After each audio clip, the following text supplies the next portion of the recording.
is one story that I heard in 1985 in the winter.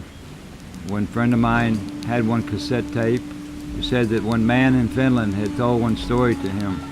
And I had much respect for this friend of mine, and for him to tell me this story was what it was. I listened to this cassette many, many, many times of one friend of mine from Middle Europe who was telling the saga, who had learned it from this man from Finland. This family that this story comes from is the oldest family on the planet, according to my understanding. They're called the Bock, B-O-C-K, the Bock family. And this Bock family, they live in Helsinki, Finland. The whole family is gone now. The last member of this family, Eeyore Bock. Eeyore was born in Helsinki, Finland, January 17, 1942. And from the age of 7 to the age of 27, his mother, Rhea Bockström, and his sister, Raquel Bockström, these two women, they gave my friend one story, one saga called the Bock Saga, passed down in only one family on this planet. And until 1984, it had never come out of this family. They had kept it from the beginning.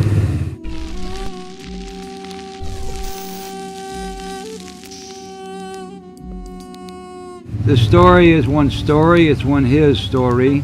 It's one saga called the Bock Saga.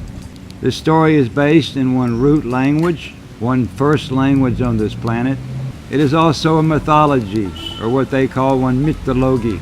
It's called the Väinämöinen mythology. It is the oldest mythology on the planet. So we got 30, 27, 12, 28, 45, 4, 2. So we just got off.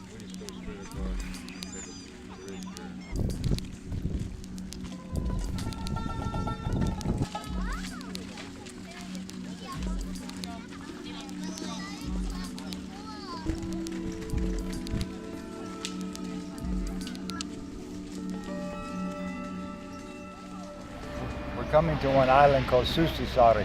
And the old name for Susisaari was called Udin's Island, the Sun Island. This name here is put here by the Catholics, which means Wolf Island. Backwards, Susi, Isus, Jesus, the island of Isus.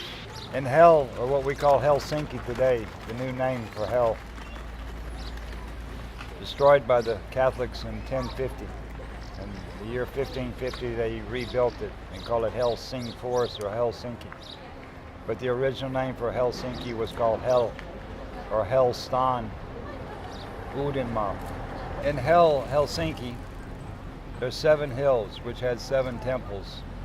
And out a few kilometers in front of Helsinki, there's 7 islands. So this island that we're about to go to here is the true North Pole from before ice times. It is the top of the axle as it stood straight up before the ice came on the planet when we tilted. This is Udin's, the island of Udin, the Sun Island. In Finnish language, this is called Pyhänmaa, Holy Land. Okay, and they talk about one place called Valhalla. Valhalla, yes, like Nordic.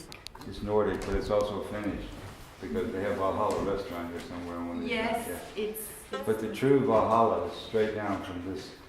Ooh. When Erinsfjord built this, it was one castle here before. That's exciting. It's like a ghost story for you guys. No, it's not such a ghost story. I don't know if you ever heard of somebody called Eeyore Bock. Yes, I know, because he used to work as a tour guide.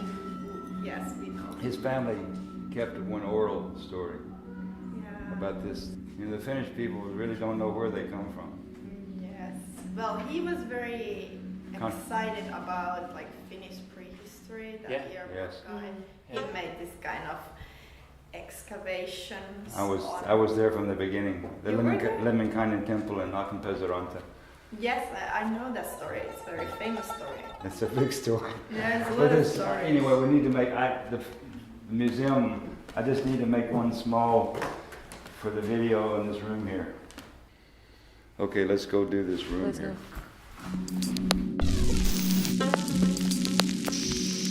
Standing on one island called Susisaari, and Susi means wolf, and Saari means island. But before 1050, the name for this island was called Udin's And Udin is one ring, Udin is everything. Udin has always been, and Udin will always be, and Udin is the sun. So before the Catholics came here in 1050, this was called the Sun Island. They made it to be the Wolf Island. Straight below me here, standing in this room, is the exact point of the axle as it is tilted. It is the old North Pole. A long time ago, the pole was sitting straight up like this. It wasn't tilted. And if you went to the very top of the axis, the pole, the E, there was one hole, which is straight down below me. In the granite, still today, there is one hole. And this hole is what we call the Valhalla. Above this hole was one gate called Valhalla Val. You find this picture on 2 runestones from Gotland. What we know in the English and the rest of the planet is the gate to heaven, as it was until 1050 when the Catholics broke it to pieces. Standing on this point right here, being the very top of the axle, the very North Pole, came one line that went this way over the planet, went down through Crete, around to Hawaii, and this way, another line going this way through Russia, around the planet this way. So we're sitting in what we would call the original meridian line, or meridian line in English. There's 4 lines that go around the planet, divide the planet into 4 hemispheres.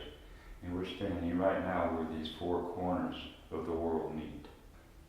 If you go straight down from me, there is this hole where the meridian line began, going around. So if I turn myself like this, I'm facing this way. I can put 1 foot here, straight, and 1 foot here. And my right foot is in the Western Europe. My left leg is standing in the east. So the division between east and west is one line that goes from here around this planet.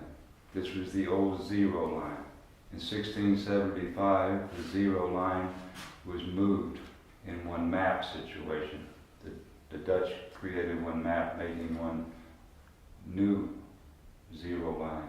And in the 18th century, I think they moved this line to Greenwich in London. So they make that the 0 line today, where this is the true 0 line of the planet here. So we're actually, the whole planet is 1 hour off what we should be. It should be here, the 0 line. And straight down from me here is one hole in the granite. Today it's covered with one wooden floor, but if you were to take the wooden floor up in the basement of this museum, there would be one. It's been covered over, but the Catholics built some kind of story over this hole in the top of the axle. But if you looked inside, you take an excavation, you can find what we call one group or one hole in the very top of the planet, in the very top of the E. We also call this axis one E. And the dot above the I or the E is the North Star. So if you go straight up from here, you will come to the North Star. It's the pole star. And this hole in the top of the E is the hole, and the E is the E. It's the word holy. And if you come from this point right here, 125 kilometers, and you turn this radius into one circle, you will make one ringland at the very top of the North Pole. And this ringland, its name is Udinma. Udin is the sun, Ma is the land.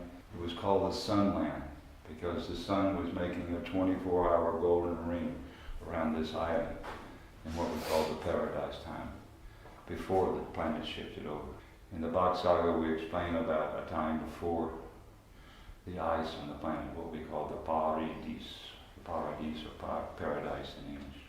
And I guess there's not so much more to say about this room except that if we went straight down from here, this is what in the Norse mythology, what they call Valhalla.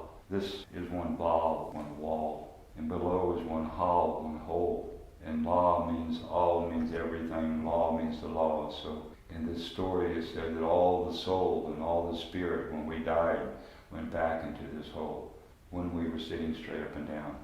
And now we'll go outside and I'll give a little story about this hill, at this most holy of places. This Udenma, the hole in the top of the E, and the land around this is called the Holy Land. In root language is called Hel-League, Hel-League, Hel-E Grund, or Hel-E ground. In Bond language in Finnish is called Pyhämaa. Pyhä means holy, Ma means the land, so this is the Holy Land. This is the original Holy Land. Israel is not the Holy Land. There's no hole in the top of the E in Israel. The story got changed in the history. So we're standing exactly in the middle of the true Holy Land.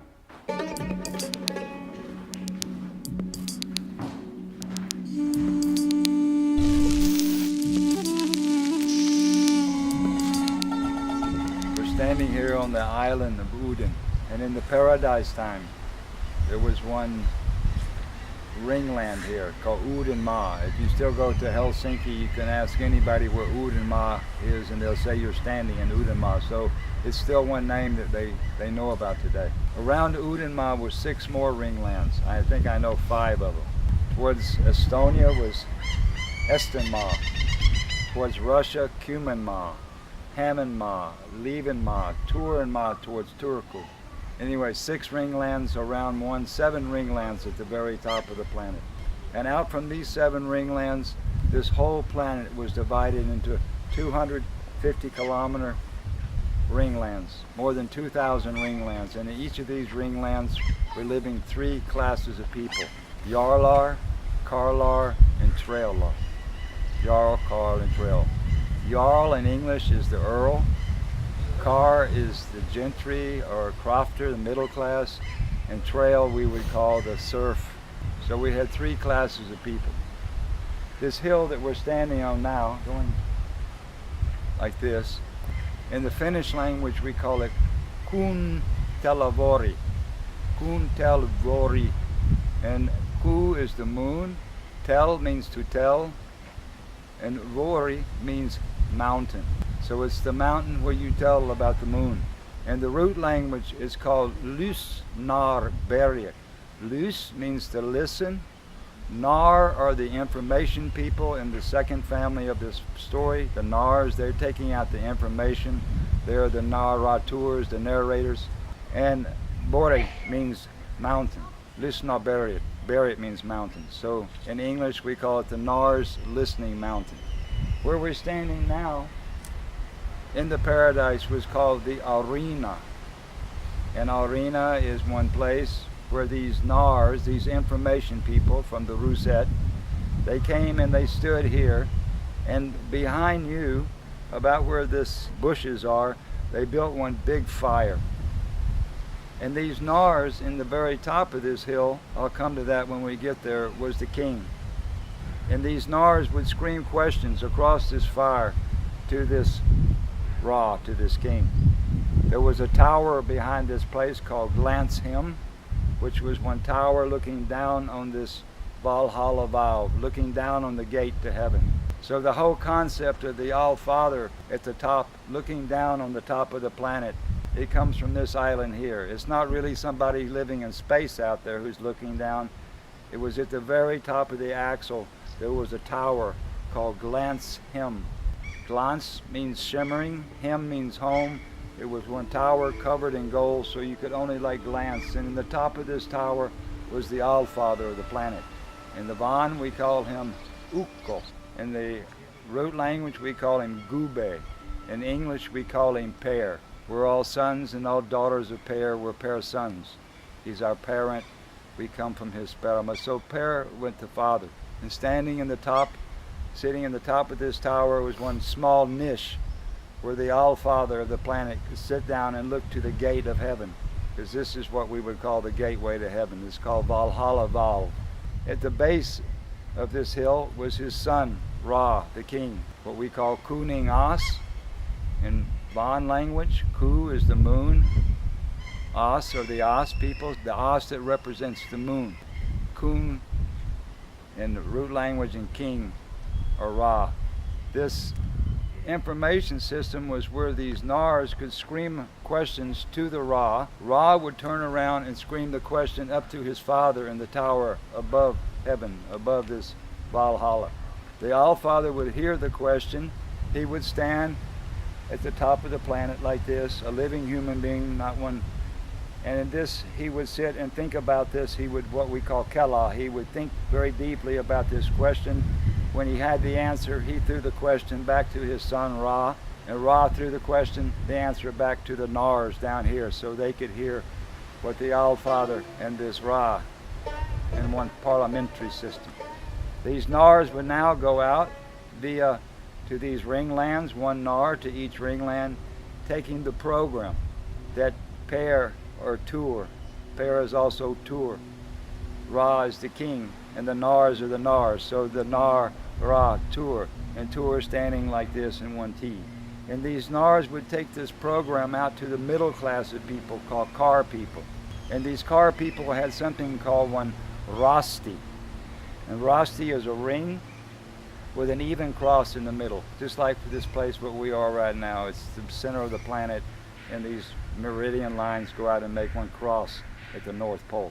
And in this ring, 3 Bocks, 3 goats would come out, and they would give the performance the pair had said to give to them. The pair for men say. For the men, they say pair, in what they call forestelling in root language. And these 3 characters dressed in Bock and goat suits, they would come out and give the information to the people. They would give it to the Kar people, and they would act out what Tur had to say. So they were Kar actors. There were Kars acting Tur, and Tur was giving them the program from this top of this, a little bit how this language works inside this saga.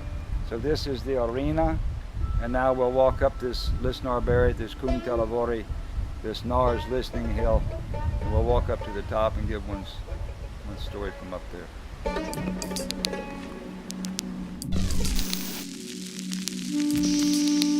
So we're standing here at the grave of Augustus Arensford. He was responsible for the building of this whole 7 islands, this whole fort, Suomenlinna. And this was where the Ra, the king, he would stand. Where these bushes are here is where the fire was burning. And on the other side was where the Nars were standing, throwing the questions very loudly across the fire so Ra could hear. And he was again throwing the answer, the question back up to the All-Father, who's standing in this tower above the end of this museum today, straight above the hole in the top of the axle of the planet, the true, or the original North Pole. And this was the information system where the Nars were listening on this mountain to what the king and the All-Father gave to the men, because the men got it from the Ra and from the All-Father. The women got it from Akka, the high woman, and her daughter Maya, the sister. So there's another construction somewhere around here where the women had their story. For every man's story, there's a woman's story. In the mythology, you have God and goddess. In the religion, you only have God. And this is the mythology of Wainamoinen. In the paradise times, we all had family trees. In the paradise, we had the palm tree. After paradise, when the ice came, we had the oak tree. And each family had one tree that was their family tree. And when this tree, it had a very special meaning in these days. There's 2 words we have. One is called soul, and one is called spirit. They're different. They're not the same. In the story, the name, as you take a breath in and out, you're taking the spirit in and out. In root language, spirit is called ande, and to breathe is called andas. In the Van language, the name for spirit is called henki, and the name for breath is called henki nas. So the spirit and the breath has to do with the spirit. The soul, which comes from the sun, the soul, the solar, the soul is inside every cell in your body. It is the life force. It's not the spirit. It's different than the spirit. And in the paradise time up until the year 1050, everybody on this planet, when we died, we were burned. And when the fire burned down, in the bottom of the fire was something called ash. And ash is the driest thing on the planet. And the pagan people, the heathen people, the Pa'akana people, they said that the soul was in the ash. Everything else had burned away, but the soul was contained in the ash. So they collected this ash, and they put it in one bull's ball, and they sewed your ash up into this sack. And your soul in the ash was taken to your family tree. We all belong to oak trees, what we call ek. And now your ash, your soul they made one hole where they put your ash, your soul, into the roots of the tree, and they covered it back up. So now you have your family tree, that all the people in your family, their ash goes underneath one tree. So when you look at one tree, your grandmother, your grandfather, your older brother, everyone who has died in your family from beginning your family, their ash was put underneath one tree. And in this process, the soul, the life, is sucked through the moisture system, through the damp system, into the root of the tree. Your soul is then becoming into what we would call, in Finnish language, mahala, or mahla they call it, mahala, mahla. In the root language we call it sav, and in English we call it sap. So the soul would go into the sap of the tree, it would rise up the stem, or the trunk of the tree, and from there it would go to the branch of the tree, and from the branch it would go to the leaf of the tree. Our life would go to the leaf, and the word life comes from the word leaf. So now our life, our soul, our leaf, is in the leaf, and this time we are what you could say, you be the leaf. You be the leaf, and that's where the belief system comes from.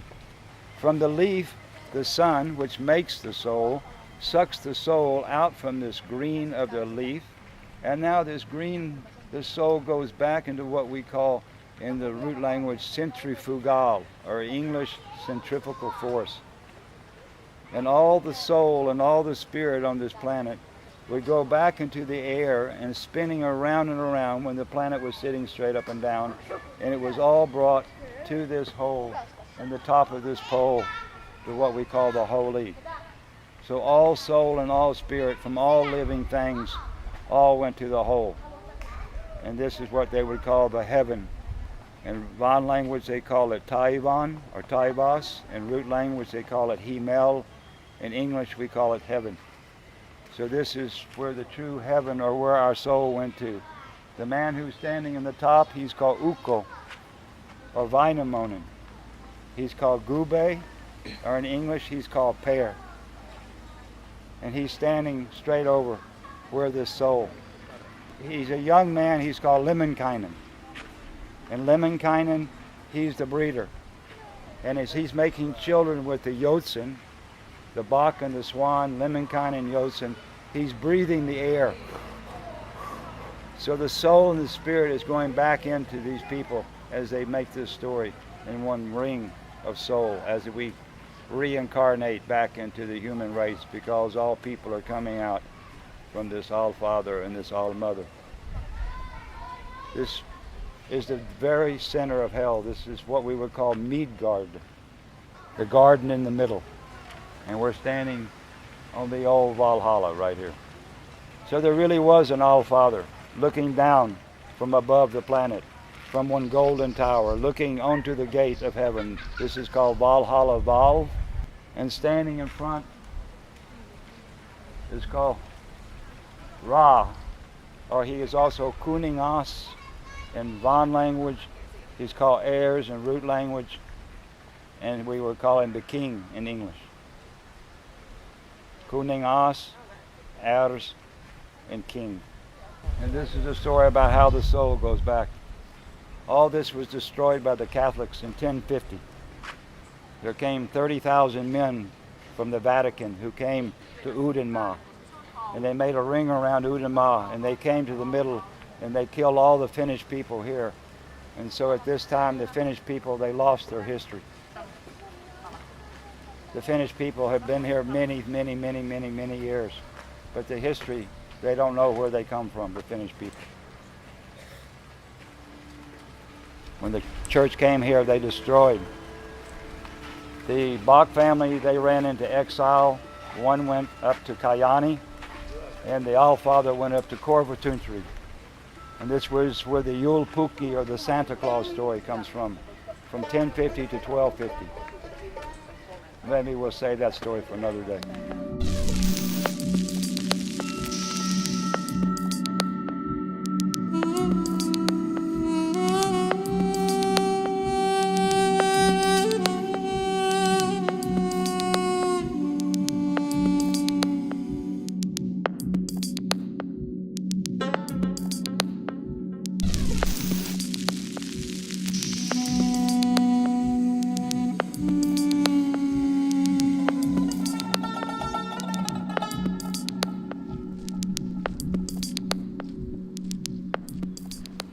Standing here in Kajani Castle, Middle Finland. This walls and what we see here is not really real. It's reconstructed in the 1930s. In the middle of this river, there's a granite bedrock, and the true castle is actually another 7 meters down from here. They built one dam in the beginning of the century, last century, to create electricity here, and the water level rose quite a bit, so they had to come up several meters to build what you see here today, which is completely one fake. This is not the real castle whatsoever. The real castle was a place where the king and the queen of Finland, Kuningas, Kuningatar, they fled from Udenma in the year 1050, when the Catholic Church came up to kill everybody in southern Finland and tried to eliminate this Bock family from the planet. The king and the queen, they escaped. They came up here. It's about 500 kilometers or so north of where they were in Rasapuri. And here they lived for 250 years as hell was burned and South Finland was basically destroyed by the church. Where we stand here is in the middle of the courtyard, about where it was. And in 1250, they made an agreement with Sweden that they could come back down to South Finland if they never said anything about being the king and the queen of Finland. They made an agreement, so they did like that. And when they did so, they buried in this well. There was a well here in the middle of this court. It's about 7 meters down. They buried a scepter, a crown, and one golden statue, about 288 kilos of pure gold from before ice time. They buried in an old well here. We took some tests back in the 1990s, one ground radar, to show that there was one metal box down in the ground here, 6 or 7 meters down. So it'd be very nice if we could get the Finnish government or somebody to come and take the crown and the scepter to the King of Finland. This is one of those places where there are artifacts buried here in the Finland that could prove the story that the Bock Saga is true. So there was one photo that we saw at Eeyore's funeral back in the 24th of 2011, when we put his ashes in the ground. There was a photo of this small island here where the water level was way down, where they had let the water go through, and you could actually see the top of the true ruins, which I said was on bedrock. And today we have this beautiful dam here, giving power to the people.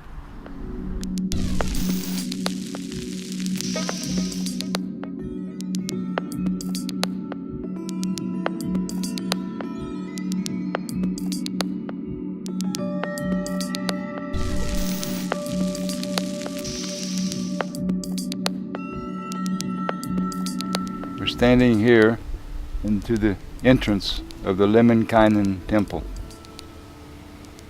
This temple is from before ice times. It's from what we call the paradise times. This tall stone that's standing there next to this hill is one granite hill. It's part of the bedrock. The stone to the right-hand side, this is called sundial rock.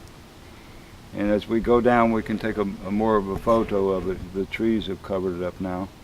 But this is put here by human beings. This is not natural. There's 3 granite stones underneath that it rests on top of the granite, or what we call the peruscalio or the urberry. This tall stone, this Etistu stone, is not part of the hill.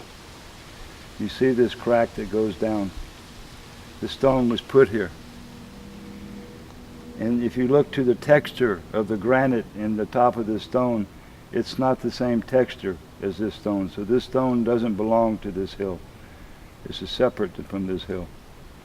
The stone is where the highest woman on the planet, where she went Etistupa. In English we call her Ella. In Finnish we call her Akka. And in root language we call her Guma. And the place where we are right now is Akan Pesaranta. Akka is the old woman. Pesa is one nest. And Ranta means beach. In root language called Gumbustrand. Gum is Guma, the old woman. Bu is one nest. And Strand is one beach. So in English, the old woman's beach nest. This whole surrounding is named for the woman. And this is Akka's Etistupa, Guma's Etistupa, Ella's Etistupa. And she fell, when she fell from this stone, making Etistupa, when she fell backwards from this stone, when she lifted her stick up, she fell and she landed on the bedrock in the entrance, in front of the entrance to the Lemminkainen temple. The Akka never went into the temple. Only the men went into this temple. It's his story. But the whole outside is named for the woman. This land that we are standing in is one land called Udenmaa, which I explained about earlier. It's one land that starts from one North Pole point on one island, comes 125 kilometers away. You take this and turn it in one radius and you create one ring of land. And this temple here is about 30 kilometers from the North Pole. And the name for this ring was called Hell before. But hell wasn't a bad place. Hell was the head, it was the center of the whole pagan dome of the planet. In 987, these people, these Oz people, this Bock family, they knew that this Christian church had made 2 arms. The Roman Catholic was coming up through Europe, coming this way, and the Greek Orthodox were heading towards Russia, this other way, from Constantinople. And they knew that this Christian dome was coming to destroy hell, because they'd already written in their book that hell was the worst place on the planet and only the bad people go there. So this family, they knew that they had to preserve this. They could not let the church find what was inside this temple, which I will explain later. So they closed it up in 987. And as we go down, I'll explain what they did to close this place up. There were huge granite stones behind me, going all the way down, so we had to take these stones away. We blew them away and we took them away. And we start to go down this granite hill. Today it's very muddy, but maybe we have one picture when it's very cleaned out and everything. And now we'll walk down here and we'll see what I have to say down here. In the year 987, they closed this temple up, and they said that in 1,000 years, the Bock that was alive at this time, it was his obligation to open this temple.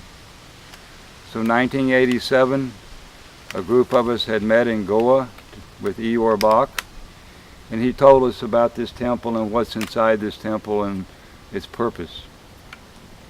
We all came and we met here in July of 1987, and now we were going to start to dig out.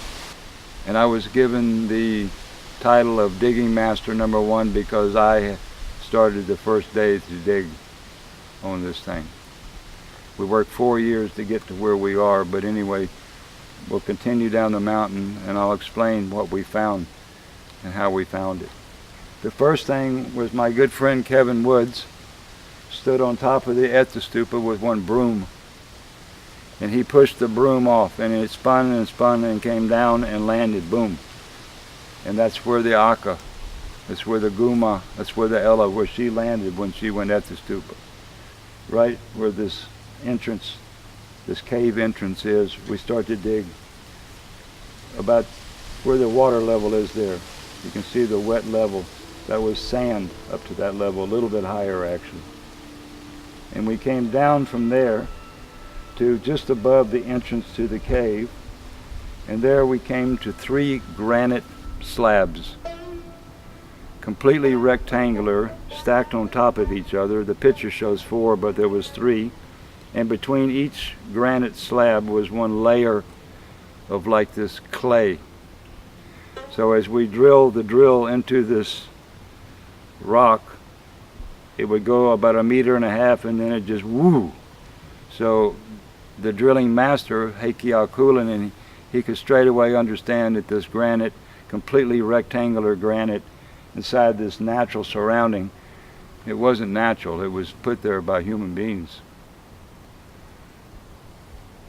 We went through 3 of these stones, and when we came to the last stone, there was a stone pushed into the mouth of the cave, completely sealed in with clay, fit exactly in this hole. And there we start to make drilling, and about 2 meters, 2.5 meters, the drill went woo. So he could straight away understand that this stone, this big kiwi, this big stone that was pushed into the mouth of the cave, it wasn't natural either. It had clay. So we exploded this, he drilled, we put dynamite, and he came and he boom, and we blew this first stone out. Behind that we found one other large stone pushed into this mouth, and he drilled that out. He blew, rocks flew across, broke this telephone pole across the street. And now when these stones were cleared out, behind was just one wall of boulders, different sized boulders, all built in a wall with clay and this stuff they call rapakivi, which is a kind of a small stone that's found only on the surface. It's not found under the ground here in Finland. So these people had actually just packed this cave full of these boulders with this clay, just rock walls. We started to drill, exploding, and what we noticed in the beginning as we went inside, this granite hill, the floor continues. It's really one natural granite floor inside here. And we noticed that in the top there was a ceiling, and the ceiling is one granite ceiling continuing down and down and down with all this filler that they filled inside, all these boulders and things they pushed inside this cave. The temple itself is inside this hill. This hill is called Kypelivori, which means prick-playing hill, but anyway, the temple goes down inside. So now we've blown, I don't know how many meters, we're 30 meters, 40 meters inside this cave, and now we started to take out, going inside, and we should follow that way, and at some time we will come to one golden door. And behind the golden door is another story which I will give later, what's inside this temple as we understand it. I want to make the point that we're not looking for a temple at all. We're not looking. We know where it is. We just want to get to it.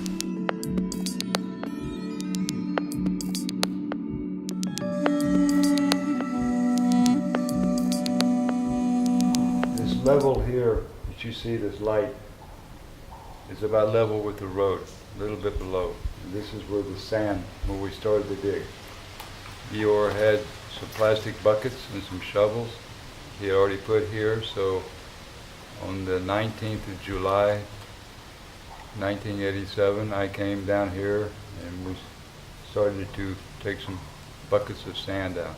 The next day I was joined with a friend of mine from Sweden, Eric, Kevin Woods, Kari Newman from Finland, Cheryl Mele, and another small group of people who had spent time with Eeyore, who had heard about what was down inside this. So next day we started to excavate with buckets of sand. We came down about 3 meters, and on this wall over here somewhere was one checkerboard, 8 squares by 5 squares. Put there a little crude, but definitely dug into it, nothing natural with these squares. And they call this one Hellristring, 5 by 8, BC Ud. We called the museum, Musée Rosta, had them come out, because when you found some kind of ancient anything, you had to call them to see. They came out, they looked at it, they said it was nothing. So it gave us the permission to go down as we start to excavate this temple from before ice times. We came down and down and down with sand, finally getting some equipment, a little bobcat machine, to start to take the sand up this beautiful granite hill. And we came here to just above the level of the entrance, and we came to one granite slab, 8 meter by 4 meter granite rectangular slabs. And as Mr. Hakulinen drilled down into the first one, I was standing next to him, and when this drill went about 1.5 meters, it just went whoa. And the expression on his face, because this is not natural, if this is really bedrock, there should be no whoo when this drilled. So he drilled again and again, and it kept doing whoo, whoo, just going into something soft underneath this granite stone. And by looking at the rectangular stone, you knew that it's not natural for something like that to be here. So he put dynamite and we exploded this stone.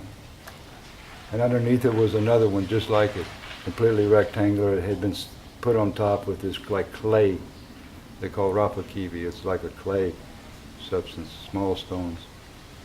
So he drilled down again, and boom, another one. And then there was another one, rectangle underneath that. He exploded that, boom. We came down to just in front there. And there he drilled one more time, but it didn't come to the woo. But anyway, we exploded because we didn't know, and we blew a hole in the bedrock in the Petroscalio and the Urberry. So that's all filled in with sand right there. But when these 3 stones were taken out, there was just one large stone just pushed straight into the entrance of the cave.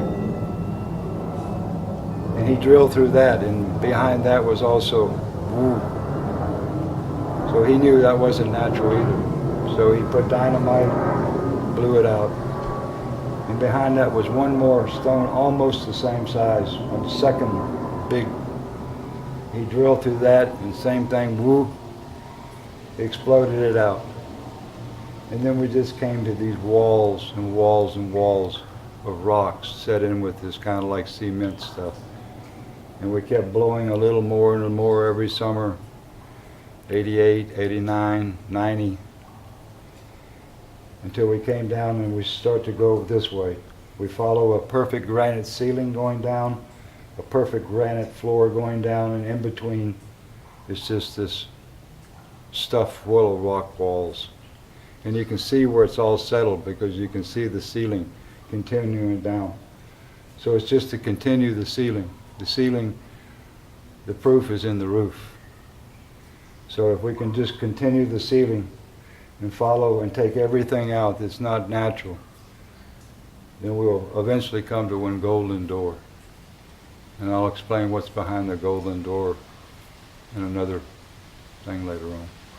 It's just to continue taking the stone out.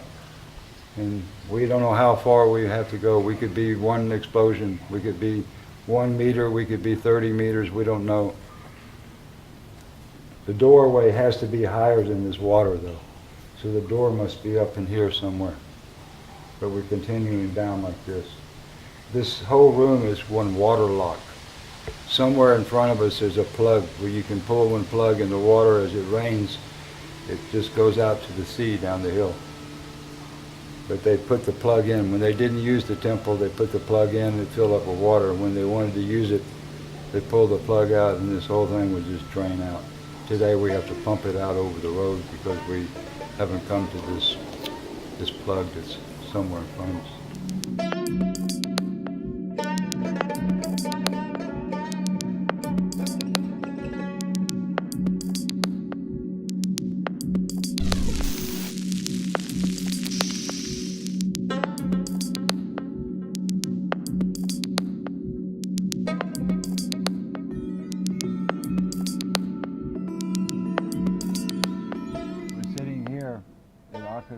Stupa. Down here is the sundial, what we call the sundial rock. And on this rock was a ring with a pole in the middle of the ring. And when Udin, the sun, cast the shadow that it was 12 o'clock, Akka would be standing here with her stick facing this way. And at 12 o'clock she could see that it was now 12 o'clock. She would lift her stick straight up to the sun. And as she lifted her stick, she couldn't stand anymore. She fell. She could still stand with her stick, but she couldn't walk with the stick. So as she lifted the stick up, she pointed it straight to the sun, to Udin, and she fell straight off the back in front of the door to the Lemminkainen temple. There was a wooden construction here where they could bring her up to the top. And as she stood there were no trees anywhere here. And all the people around, all the Asur Vanir, I guess Asur people, they could come and they could see the Akka.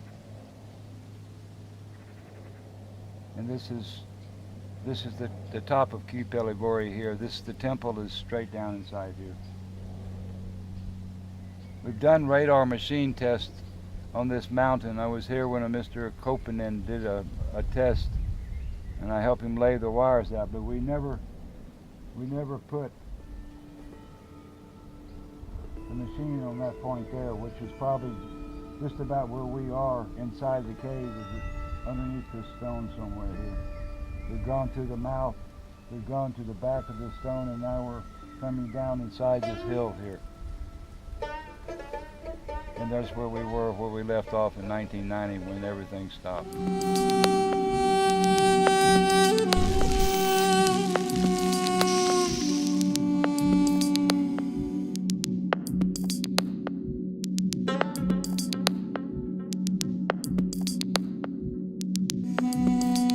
Hill that we're standing on is called Kipelibori, and when we were looking into the entrance to the cave of the temple, it's the rock on this left-hand side. This is one granite hill. About 80 meters over there is that tall stone called Akka's Stupa, where she fell when she could not walk with her stick anymore. All these trees here were not on this before, and when they brought the Akka from where she fell, they brought her to this place right here, and there they had one wood to burn the Akka, the highest mother on the planet. And people, the bay is out there, and there were people in boats, people all in the area to see the Akka, and as they burned, the smoke would come up.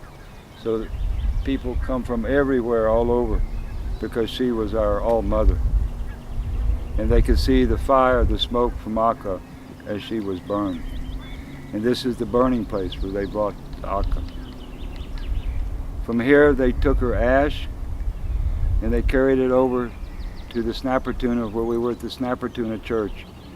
And there was one ash tree that was called the Yggdrasil, which is the world tree of all living things. And there the Akka, her ash with her soul in it, was put underneath this ash tree. Her ash was under the ash tree. And there she went back to Valhalla via this centrifugal, this centrifugal force, as her soul came up to the top of the tree and collected at this island where we were this morning, which is about 30 kilometers or so from here. We're about 30 kilometers, maybe a little bit less, from the North Pole right here. But anyway, this is millions, more than 1 million Akkas were burned here. Only she could be burned here, and only she could fall off the Ättestupa. This is her place, Akenpezaranta, Gumbu Strand, the old woman's beach nest.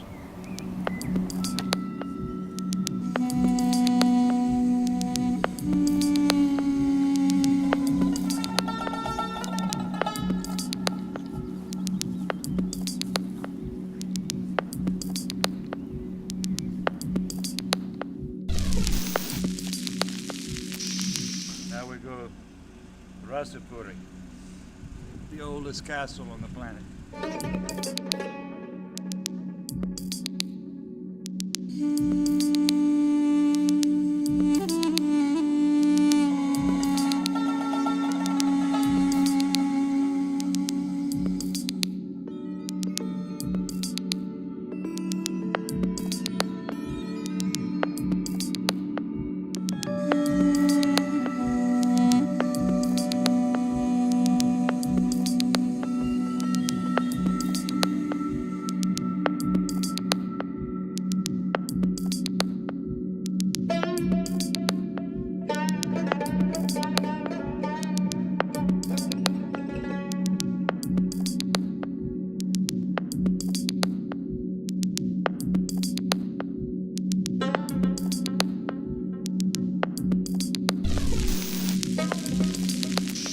They call this Rasapuri Lina.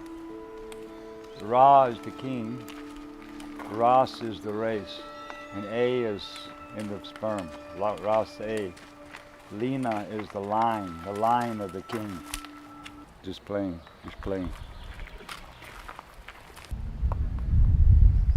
Oh, this is a very nice picture. This big tower here is called Rabel Tower. And this is the Ayers Tower, or this is Ayers Tower and my tower. We actually have it, what it used to kind of look like, with the water around it.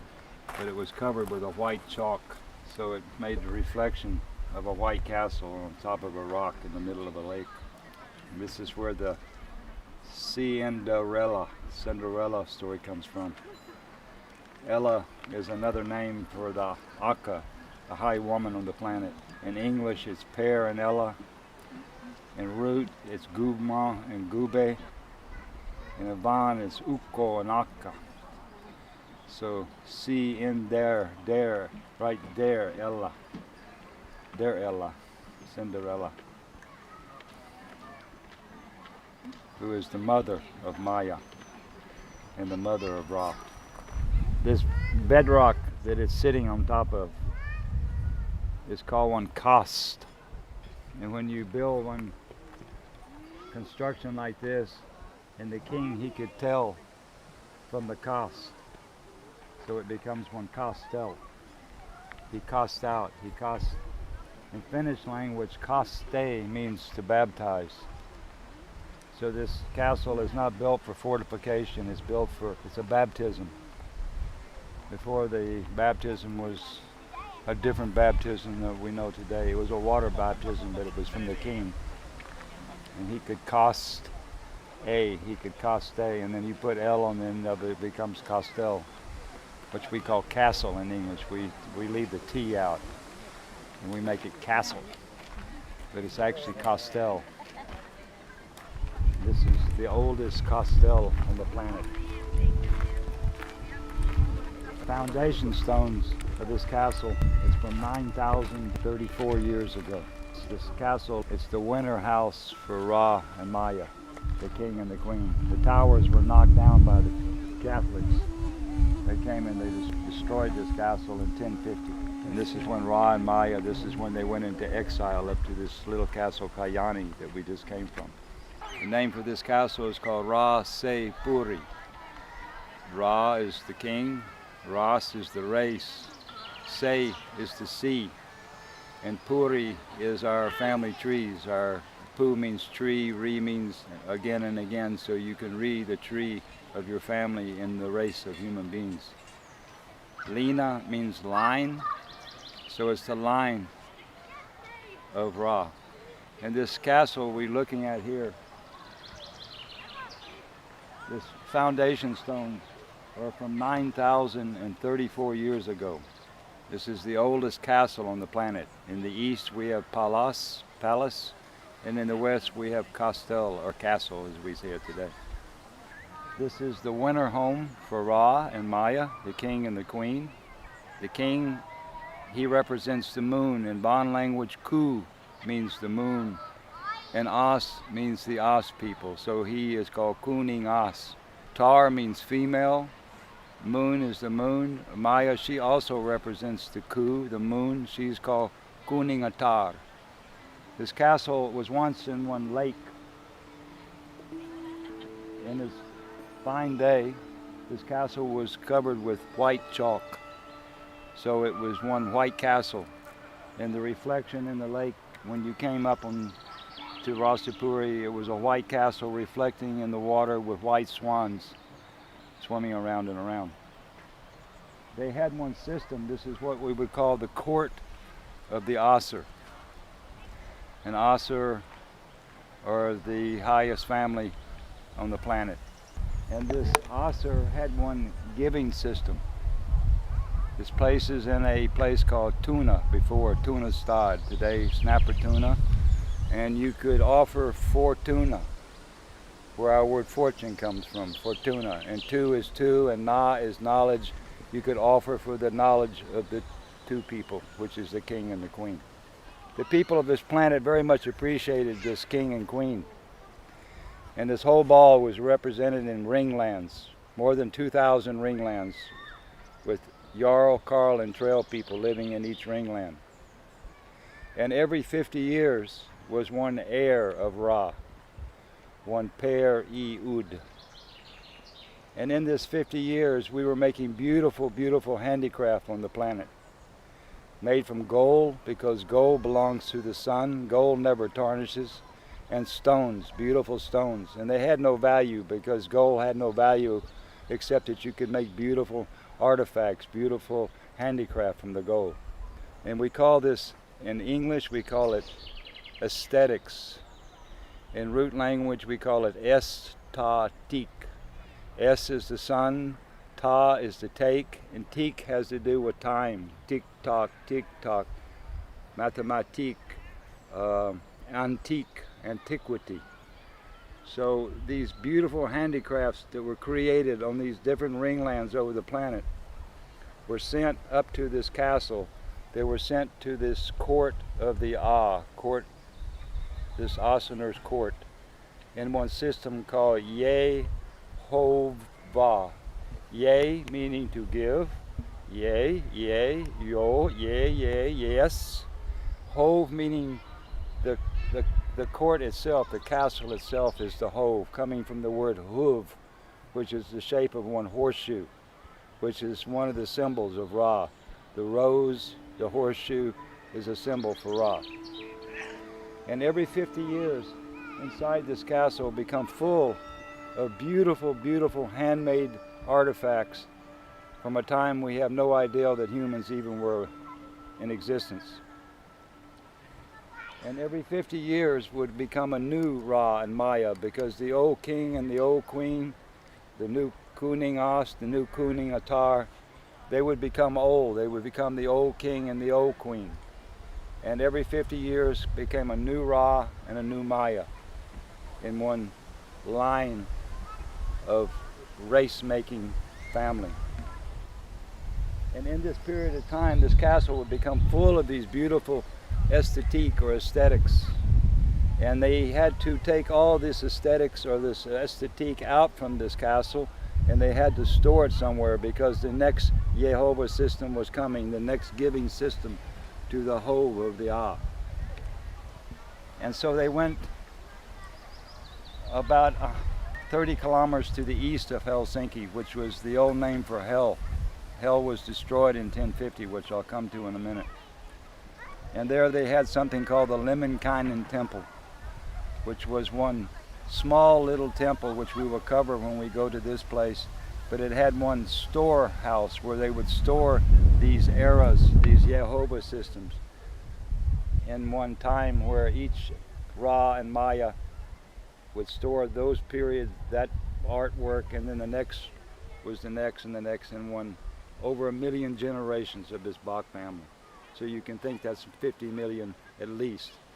We say that the human race is from the paradise times. And the ice times has been 50 million, 10,031 years since we had ice on the planet. And the paradise time was longer than the ice time, so the human race, according to the Bock Saga, is more than 100 million years old. When we lived on this planet, when it was completely tropical, there was no ice. Where we're standing now was tropical plants instead of arctical plants. This castle, in the year 1050, or let's go to the year 1049, they came to the first pope called Leo IX from Saxon, from Germany, what we call Germany today. And this Leo IX had to do one system where they were trying to eliminate the old pagan dome of the planet. And so this Leo IX, the Pope from 1049 to I think 1054, he organized one army from at the time called Helvetia, today called Switzerland. And he paid with gold from the Vatican 30,000 mercenary army to come up and kill everybody in the south of Finland, because they had to destroy this hell, because in their book they had already written that hell was the worst place on the planet, whereas the pagan people understood hell is the center of the pagan planet. So on July 24, year 1050, 30,000 army men hired by the Pope made one ring around hell, which is one ring land with one island in the very center, which we will do in another day. And they all came together and they killed everybody, they burned everything, they completely destroyed hell in the year 1050. They threw all the rocks down from the stones. The towers are gone except for the Wabel Tower, which is the big tower over there. But there was a King's Tower, Kuning As Tower, and a Kuning Atar Tower, Ra Tower, Maya Tower. And they threw the stones off and destroyed much of this castle as we know it today. And this is what filled in this lake here. If you went to dig inside this earth here, you would find the stones that they destroyed this. The Finnish government wants to put this thing at the 15th century or something, but the castle is actually 9,034 years old. And this is where the race of human beings, they came out from here. And this is the race of all human beings on this planet. We all come from this ringland here called Asgard, or Hell, or Ashel, or Midgard. Had many names, this land. Today we call it Udenma. And Uden is the sun, Uden is the ring, Uden is everything. Ma means the land, so it's the land of Uden. It's the sun land, which was surrounded by one sun going around and around in one circle, as the saga says. This pole here is the Maistan, the maypole, where last month they had one where the girls, they go around with this around. It's one ceremony for Maya, the queen. The word Maya is where the word maize, the corn comes from. Maya, the Mayan Indians. And Hindu, Maya means illusion. And it's where our word May comes from. The month of May comes from Mai. So May is when they make the Mai stone, the maypole dance. It's in one honor of Maya, the queen. the king and the queen towers have been destroyed, so they don't have this anymore. And when they did come, they took the throne of this king and this footpaw or the stool of the king, and it's buried just a few kilometers here in a place called Offerlunden, along with some other things, 2 golden statues, life-size golden statues, and 3 crystal balls, which are, one was from the paradise time, the paradis, the paradise. Pa is the papa, Ra is his son, Dis, D means to drink or to suck, and sun is the sun, so the Pa and the Ra, they D the sun, the paradis. Today they put some kind of roof over it so it doesn't become more and more destroyed. We hope one day we can restore this castle back to its, I think inside this Lemminkainen temple there will be one replica of what this castle looked like when it was actually built 9,034 years ago.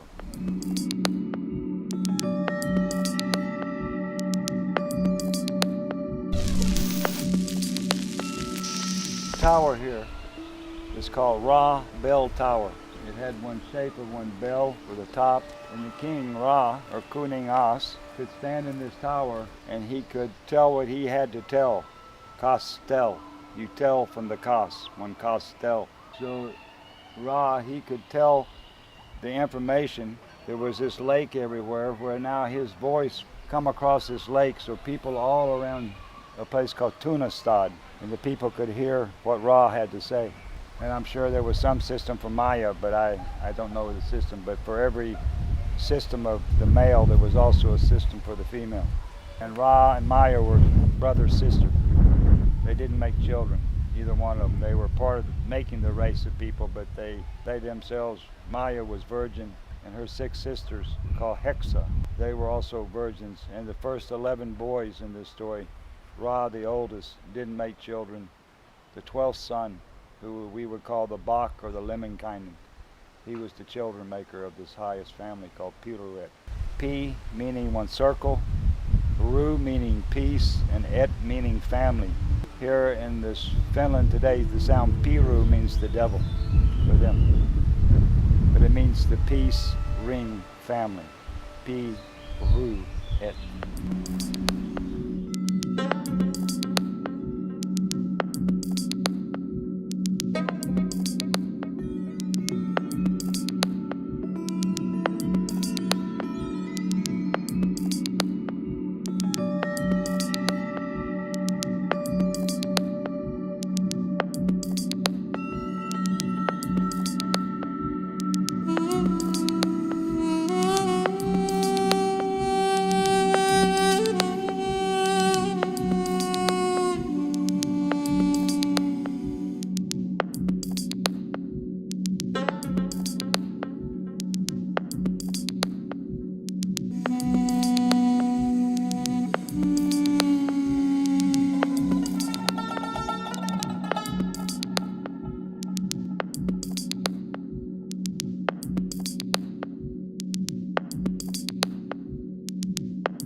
Here was a hole where they could build one fire on the bottom floor, and each one of these levels had one hole where the heat could rise up to the top up here.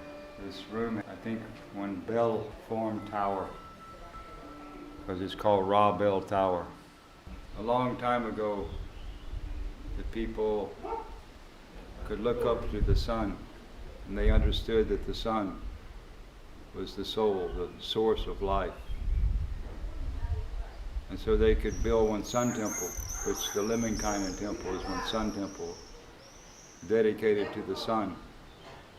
And this castle is one moon castle, dedicated to the moon, because they felt like the sun was looking down with one smile to see that the people were appreciating the sun.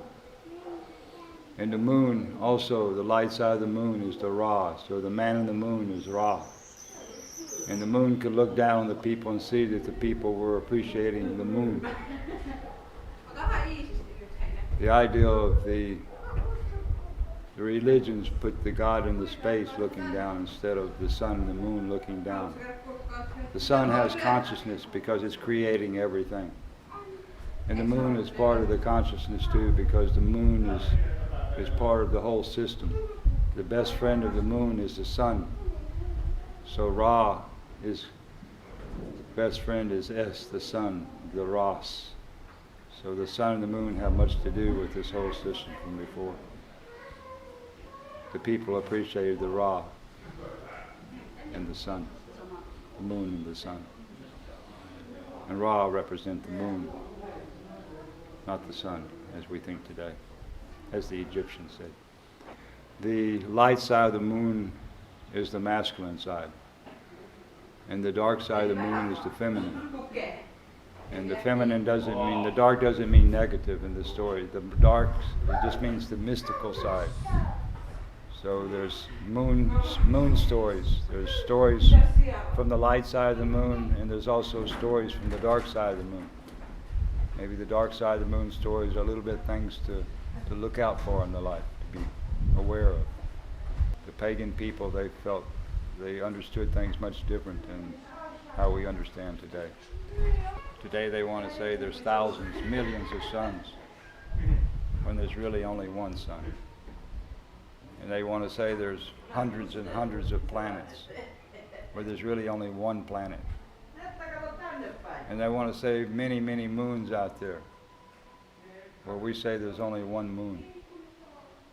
Sol means one sun, Muno means one moon, Plan means plan, and Et means one. There's one planet. And there's plants on this planet. Mars and Venus and Saturn. There are no plants. They're stars. They're called the morning star and the evening star. Today they have a little bit problem to tell of what's the difference between the sun and a moon and a planet. One sun, one moon, one planet, and millions of stars, which are reflections of the sun. They're not suns in themselves, according to sound system.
This angel I feel to take away, but I won't do it, but Christian angel, which you wouldn't really appreciate this angel being here, but I'll leave it here.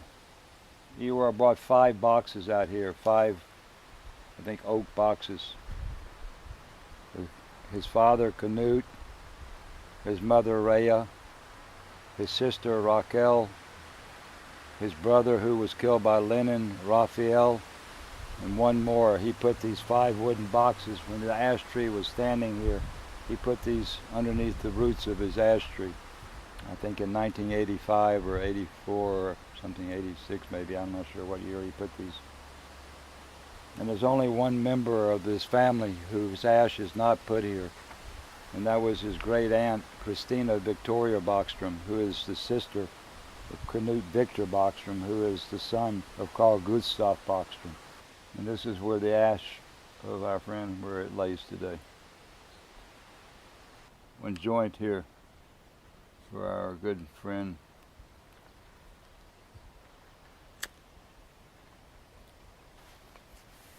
Big nose for you, buddy.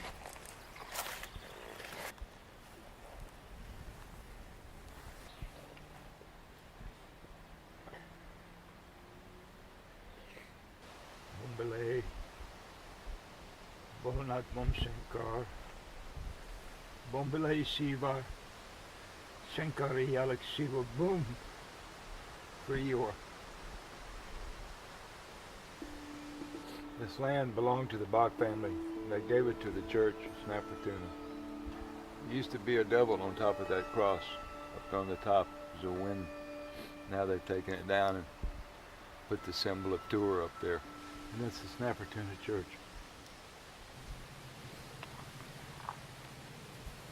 There was one tree here from the beginning of time called the Yggdrasil. And the Yggdrasil was the tree of all living humans and all living things on the planet.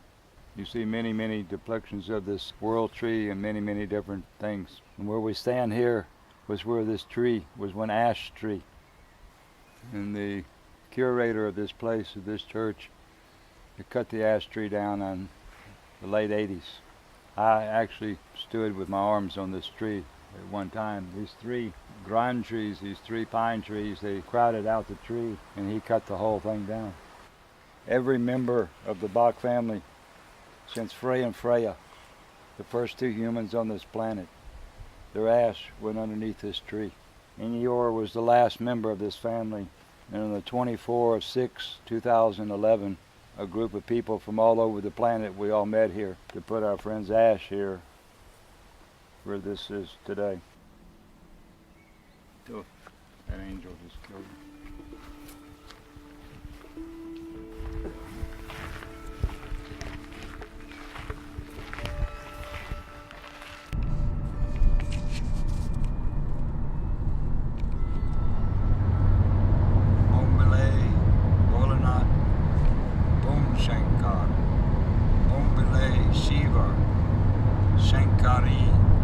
Alex, Shiva, boom, for everybody's grandmother and everybody's grandfather. That's what he would say. And boom is when you like to chill them in the fire and the smoke comes up, you go boom.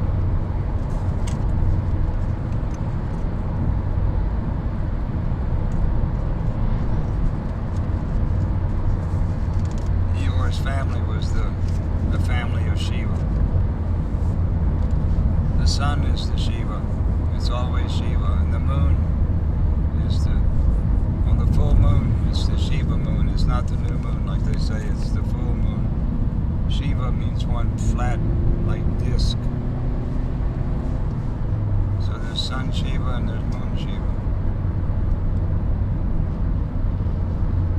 In the root language, Shiva means one flat disc is what Shiva.